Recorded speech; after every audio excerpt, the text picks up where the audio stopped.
Maids are disgruntled with the president's wife. Surprisingly, they collectively rose up and tried to resist, yet the lady is undaunted, casually grabbing a nearby chicken feather duster, easily subdues them all. The maids were knocked to their knees and wailed, but no longer dared to despise her. Having been taught a lesson, the maids immediately began to work honestly. Just then, however, the president returned with a heartthrob. The lady just clapped her hands. All the maids immediately lined up neatly to welcome the president back home. However, the moment Mrs. met the heartthrob woman, she suddenly felt a headache. That's when the memories of her predecessor came to her mind. It turns out she was pushed down the stairs to her death by this woman. Now she is a general's wife who has traveled from ancient times. She comes from a family of martial artists and is highly skilled in martial arts. She was supposed to spend her life hand in hand with the general and grow old together, yet it was framed by a traitor. The whole family was decapitated. In order to protect the only bloodline of the general's family, she fought off the officials alone, eventually outnumbered and outgunned, died under the lances of the officers. However, her blood dripped onto the jade pendant she carried with her, suddenly radiating a dazzling light.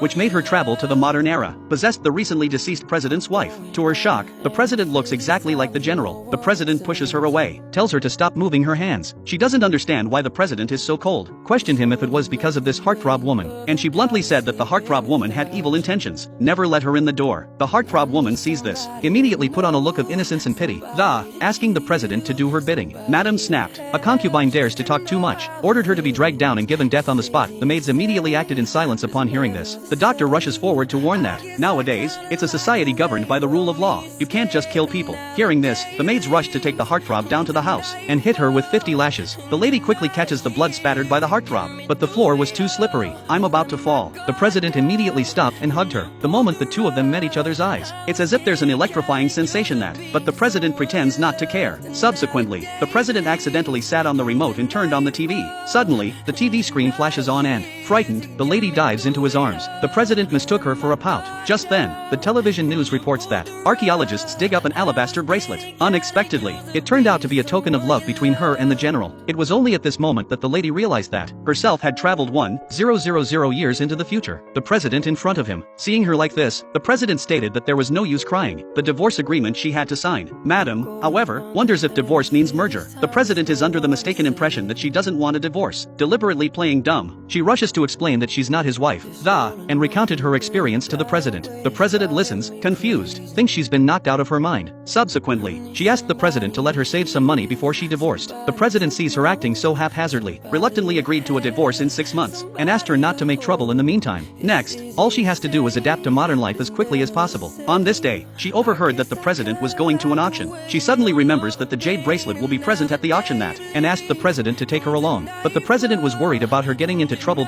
Refused without hesitation. Unexpectedly, the next second,